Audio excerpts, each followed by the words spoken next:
Mrs. Packletide's tiger.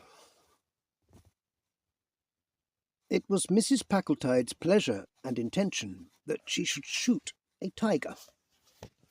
Not that the lust to kill had suddenly descended on her, or that she felt that she would leave India safer or more wholesome than she had found it, with one fraction less of wild beast per million of inhabitants. The compelling motive for her sudden deviation towards the footsteps of Nimrod was the fact that Luna Bimberton had recently been carried 11 miles in an aeroplane by an Algerian aviator and talked of nothing else. Only a personally procured tiger skin and a heavy harvest of press photographs could successfully counter that sort of thing. Mrs. Packletide had already arranged in her mind the lunch she would give at her house in Curzon Street, ostensibly in Luna Bimberton's honour, with a tiger-skin rug occupying most of the foreground and all the conversation. She had also already designed in her mind the tiger claw brooch that she was going to give Luna Bimberton on her next birthday. In a world that is supposed to be chiefly swayed by hunger and by love, Mrs. Packletide was an exception. Her movements and motives were largely governed by dislike of Luna Bimberton. Circumstances proved propitious. Mrs. Packletide had offered 1,000 rupees for the opportunity of shooting a tiger without overmuch risk or exertion, and it so happened that a neighbouring village could boast of being the favoured rendezvous of an animal of respectable antecedents which had been driven by the increasing infirmities of age to abandon game-killing and confine its appetite to the smaller domestic animals. The prospect of earning 1,000 rupees had stimulated the sporting and commercial instinct of the villagers. Children were posted night and day on the outskirts of the local jungle to head the tiger back in the unlikely event of his attempting to roam away to fresh hunting grounds, and the cheaper kinds of goats were left about with elaborate carelessness to keep him satisfied with his present quarters. The one great anxiety was lest he should die of old age before the date appointed for the Memsahib's shoot. Mothers carrying their babies home through the jungle after the day's work in the fields hushed their singing lest they might curtail the restful sleep of the venerable herd robber. The great night duly arrived, moonlit and cloudless. A platform had been constructed in a comfortable and conveniently placed tree, and thereon crouched Mrs. Packletide and her paid companion, Miss Mebbin. A goat, gifted with a particularly persistent bleat, such as even a partially deaf tiger might be reasonably expected to hear on a still night, was tethered at the correct distance. With an accurately sighted rifle and a thumbnail pack of patience cards, the sportswomen awaited the coming of the quarry. "I suppose we are in some danger?"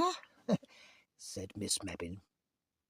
She was not actually nervous about the wild beast, but she had a morbid dread of performing an atom more service than she had been paid for. "Nonsense," said Miss Packletide. "It's a very old tiger.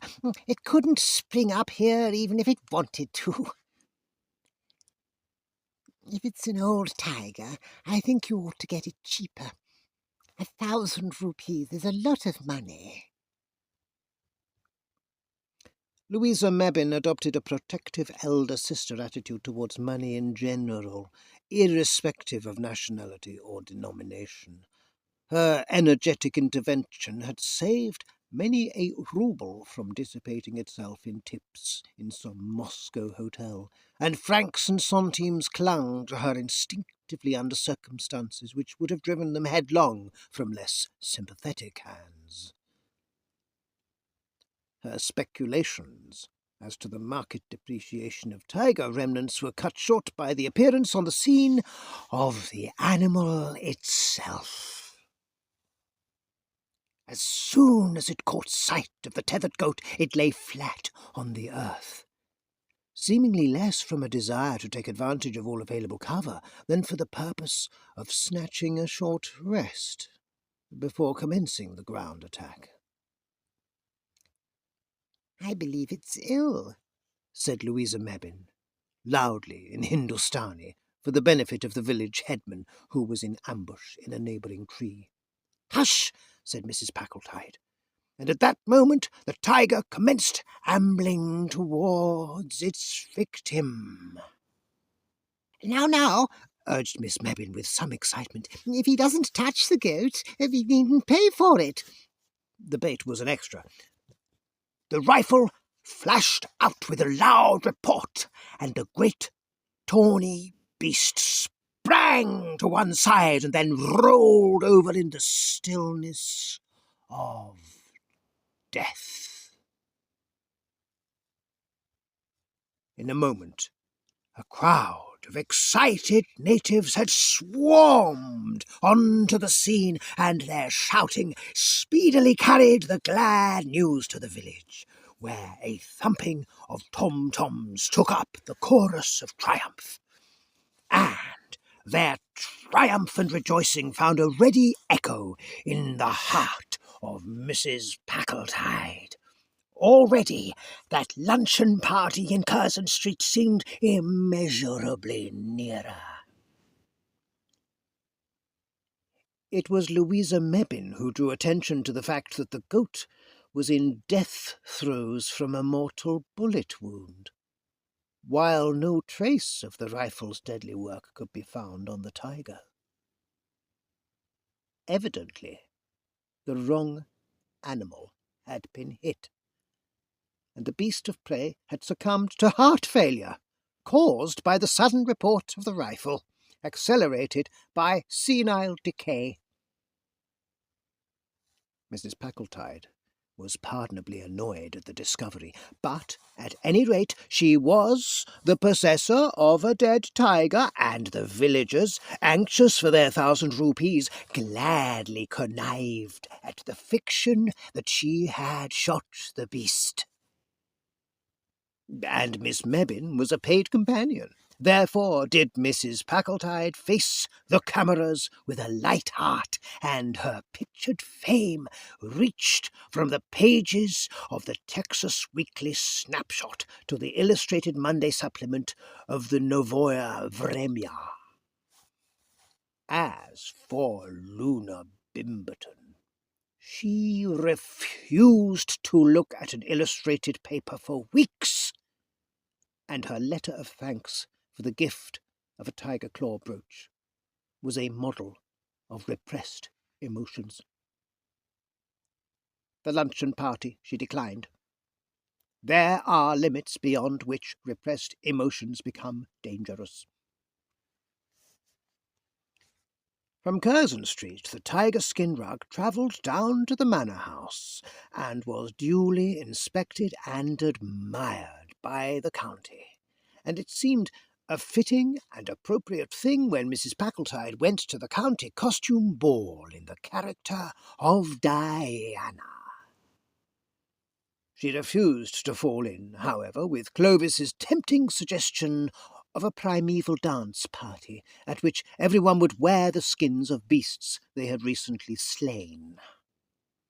"I should be in rather a baby bunting condition," confessed Clovis, "with a miserable rabbit skin or two to wrap up in. But then," he added, with a rather malicious glance at Diana's proportions, "my figure is quite as good as that Russian dancing boy's."